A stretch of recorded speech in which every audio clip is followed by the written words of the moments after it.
High বন্ধুরা, Rajrup blog চ্যানেলে আপনাদের স্বাগত। আশা করি আপনারা ভালো আছেন আর আপনাদের আশীর্বাদে আমিও ভালো আছি। আর আজকে চলে এসেছি একটি সম্পূর্ণ নতুন ভিডিও নিয়ে। কারণ হচ্ছে আপনারা থাম্বনেল দেখেই বুঝতে পারবেন যে আমরা কোথায় যাচ্ছি, কি করছি সবই আপনাদের সামনে তুলে ধরবো। আর এখন আমি বানিয়ে নিচ্ছি রুটি আর কুমড়ো আলুর তরকারি। কারণ আমরা যেখানে যাব সেখানে আমি আগে কোনোদিনও যাইনি, জানি না সেখানে খাবার দাবার পাওয়া যায় নাকি। তাই তোমার দাদাভাই বললো যে তোমরা একটুখানি রুটি তরকারি বানিয়ে নিয়ে যাও। তাই আমি এখন রুটি তরকারি বানিয়ে নিয়ে যাচ্ছি। আর হচ্ছে আমি রেডি হয়ে আপনাদের সামনে আসছি। ভিডিওটা কোথাও স্কিপ করবেন না, ভালো লাগলে লাইক কমেন্ট শেয়ার অবশ্যই করবেন। তাহলে দেখা হচ্ছে, আমি রেডি হয়ে আসছি। তারপরে ফাইনালি বন্ধুরা আমি রেডি হয়ে গেছি আর এখন বাজে 7টা বাজে 5 মিনিট বাকি। আমরা একটু পরেই বেরিয়ে যাব। আর হচ্ছে আমরা অনেকে মিলেই যাচ্ছি, বোনের বর, ভাই, আরও অনেকে যাচ্ছি। তোমাদের সঙ্গে তাদেরকে পরিচয় করিয়ে দেব। আর আমরা এখন যাচ্ছি কল্যাণী ঘোষপাড়া। আমি কোনোদিনও এর আগে কোনোদিনও কল্যাণী ঘোষপাড়াতে যাইনি, এই প্রথমবার আমি যাচ্ছি। আমি শুনেছি নাকি ওখানে বোবার বোল ফোটে। হ্যাঁ, এই মানে অনেক দিনেরই যাওয়ার ইচ্ছা ছিল, কিন্তু জানি না ঠাকুর না ডাকলে হয়তো যাওয়া যায় না। এবছর ডেকেছে, এবছরে যাচ্ছি। আর রূপের শরীরটাও সেরকম ভালো না, কারণ কালকে হোলি খেলেছে, রং খেলেছে। ও তো মানে এই ওর প্রথম মানে হোলি, তাই ও কালকে খুব আনন্দ করেছে, আবির খেলেছে। কিন্তু তাও একটু ঠান্ডা লেগে গেছে, ওর একটু শরীরটা খারাপ। ওই কারণে মানে ওকে ঠিকঠাকভাবে নিয়ে যেতে হবে, কারণ বাইরেও ঠান্ডা ওয়েদার, ঠান্ডা গরম এইভাবে মানুষ সবারই শরীর খারাপ হচ্ছে। তাই বন্ধুরা আমরা এখন যাচ্ছে। আমি তো রেডি করে নিয়েছি রুটি তরকারি। আর আমার গলার অবস্থাও খুব খারাপ, কারণ প্রচণ্ড ঠান্ডা আমারও লেগেছে।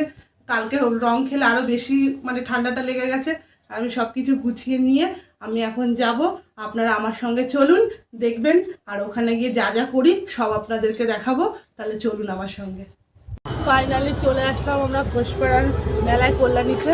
আর এখানে আমরা এসে দেখলাম চারিদিকে প্রচণ্ড আলো, লোকজন। আর হচ্ছে কোনো জায়গায় গাড়ি রাখার রাস্তায় ইয়ে নেই, গ্যারেজ পাইনি। তাই এই জায়গাটা আমরা একটা গ্যারেজ পেয়েছি, এখানে গাড়িটা রেখে দিয়েছি। গাড়ি রেখেই তারপরেই আমরা খেতে বসে গেছি, কারণ এখন বেজে গেছে 9টা। আর ওর জন্য সবাইকে খেতে দিয়ে দিয়েছি, আমিও খেয়ে নিয়েছি। আর বড় ছেলে এখন এই বসে বসে খাচ্ছে। খাওয়া দাওয়া হয়ে গেলে তারপরে আমরা মেলায় যাব। আপনারা আমাদের সঙ্গে চলুন। বন্ধুরা হাঁটতে হাঁটতে চলে আসলাম মেলার ভিতরে।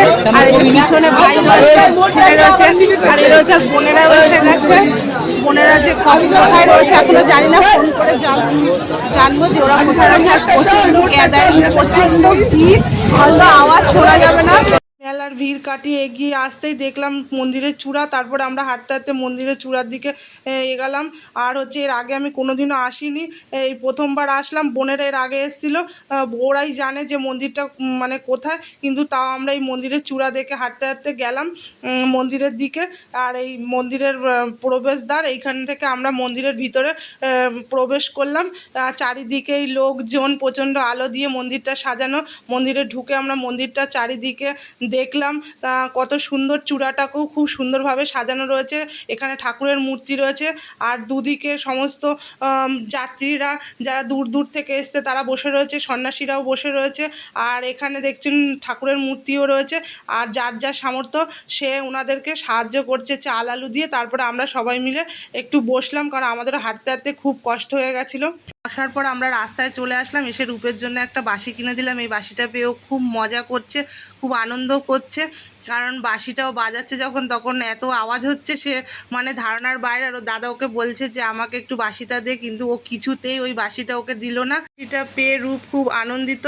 এর মধ্যেই বোনেদের দেখা পেয়ে গেলাম। তারপরে আমরা সবাই মিলে হাঁটতে হাঁটতে ঠাকুরের যে পুকুর আছে সেই দিকে যেতে লাগলাম। আর আমরা এখানে এসেছি তার হচ্ছে মেন কারণ হচ্ছে, যখন রূপ আমার পেটে ছিল তখন বোন এখানে মানসিক করে গেছিলো এসে, যে দিদির যদি মানে সন্তান সুস্থভাবে হয় তাহলে ও সেই সন্তান যখন বড় হবে, হাঁটতে শিখবে, তখন এসে ও মানসিকটা দিয়ে যাবে। তাই রূপ আমার বড় হয়ে গেছে, এখন হাঁটতেও পারে। তাই বোন বলল চ দিদি এখন গিয়ে ওর মানসিকটা আমি দিয়ে আসি। কারণ এর আগে আমার সঙ্গে একটা বড় দুর্ঘটনা ঘটে গেছিলো রূপ যখন পেটে এসেছিলো, তার আগে।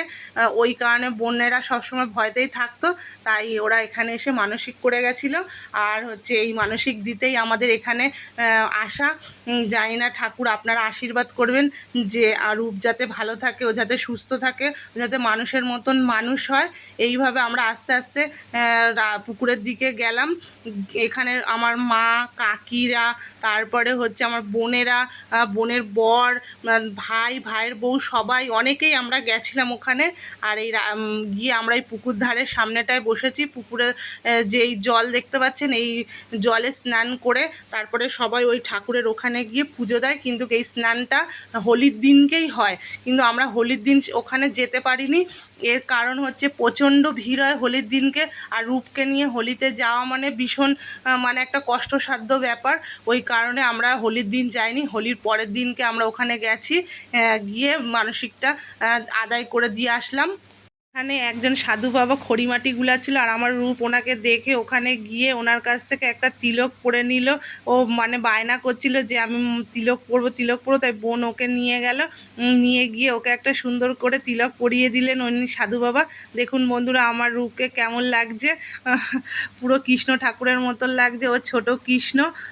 এরপর ওকে বোন আর ভাই মিলে নিয়ে গিয়ে পুকুর ঘাটে ভালো করে হাত, পা, মুখ, পেট ধুইয়ে দিল। কারণ এই রাত্রেবেলা, তখন রাত প্রায় 12টা বাজে, এই রাত্রেবেলা স্নান করাটা একটা অসম্ভব ব্যাপার। তাই সবাই বলল যে ওর হাত পা ভালো করে ধুইয়ে দে, দিয়ে ওর জামা প্যান্ট ছাড়িয়ে দে, তাহলে কোনো অসুবিধা হবে না।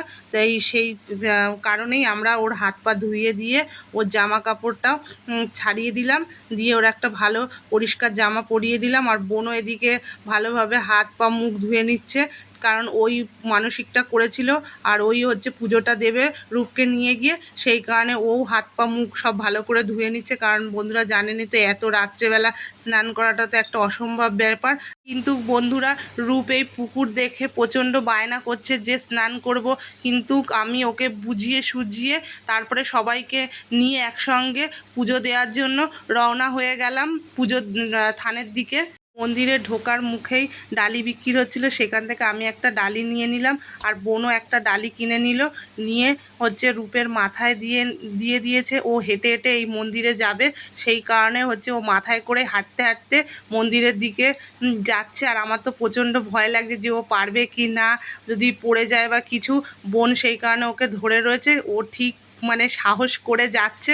আমার মানে এক এক সময় খুব ভয়ও লাগছে যে ও কি করবে বা বায়না করবে কোলে ওঠার জন্য, কিন্তু না, ও খুব মানে সাহস নিয়ে আস্তে আস্তে করে মন্দিরের দিকে যাচ্ছে। আমার মানে কি বলবো, আমার এত মানে কষ্টও হচ্ছে আর ভালোও লাগে। ও হাঁটতে হাঁটতে মাথায় ডালি নিয়ে ঠাকুরের মন্দিরের দিকে গেল। আর এটাই হচ্ছে মেন মন্দির, এটাই হচ্ছে সতীমার থান। আর পিছনে হচ্ছে একটা মানে আলাদা মন্দির, কিন্তু এই মন্দিরটাই মেন। কারণ এখানে হচ্ছে ডালিম গাছ রয়েছে একটা, আপনাদেরকে দেখাবো। আর এখানেই সমস্ত কিছু ঠাকুরের মানসিক করা হয়, সমস্ত কিছু এখানেই হয়, পুজো এখানে দেওয়া হয়। অনেকে এখানে গণ্ডি কাটছে, এখানে যা ভক্তরা এসে মানসিক করে যায় এই ডালিম গাছেই তারা ঢিল বাঁধে। আর যদি তাদের মনস্কামনা পূর্ণ হয় তাহলে তারা এখানে এসে সেই যে মনোবাসনার জন্য এই পুজো মানসিক করে, সেটা তারা দিয়ে যায়। এবার রূপ এই ডালি নিয়ে মন্দিরের চারিদিকে 3বার করে ঘুরলো, আমরা সবাই মিলে ওর পিছন পিছন 3 পাক করে ঘুরলাম। এবার ডালা নিয়ে এসে ও মাথায় করে বোন আর ওম রূপ মিলে দুজন মিলে হচ্ছে ব্রাহ্মণ মশাইয়ের কাছে গেল। আর রূপের নাম গোত্র বলে রূপের নামে বোন পুজো দিয়ে দিল। আর বোনের পুজো দেওয়ার পরে আমিও পুজোটা দিয়ে নিলাম। আর পুজো দেওয়ার পরে হচ্ছে বোন যে মাটির ঢিলাটা বেঁধেছিল সেটাকে খুলে দিয়ে আসলো, কারণ হচ্ছে মানসিকটা দেওয়া গেছে। এরপরে আমরা চলে আসলাম একটা জিলিপির দোকানে। আর দেখুন বন্ধুরা, কেমনভাবে কাকু জিলিপির প্যাঁচ দিচ্ছে, কিন্তু আমার মনে কোনো প্যাঁচ নেই, তাই আমার সরল সিধা মন। আমি ওখান থেকে জিলিপি কিনে আস্তে আস্তে মেলা ঘুরলাম। আর এই যে মেলা ঘুরতে ঘুরতে একজন সার্কাসের লোকের সঙ্গে দেখা হয়ে গেল, সেখানে আমরা সবাই মিলে সেলফি তুলে নিলাম। আর ওনাকে কিছু পয়সা ভাই দিল, কারণ উনি বলছিল যে আমাদের এইভাবেই মানে চলতে হয়, তোমরা যদি কিছু না সাহায্য করো তাহলে আমরা বা কীভাবে চলবো। তাই ওনাকে কিছু পয়সা দেওয়া হলো।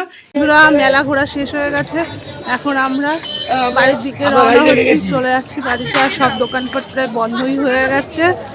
আর আমি কিনেছি হচ্ছে একটা আয়না, সেই আয়নাটা আমি পরে তোমাদেরকে দেখাবো অন্য এক সময় অন্য ভিডিওতে।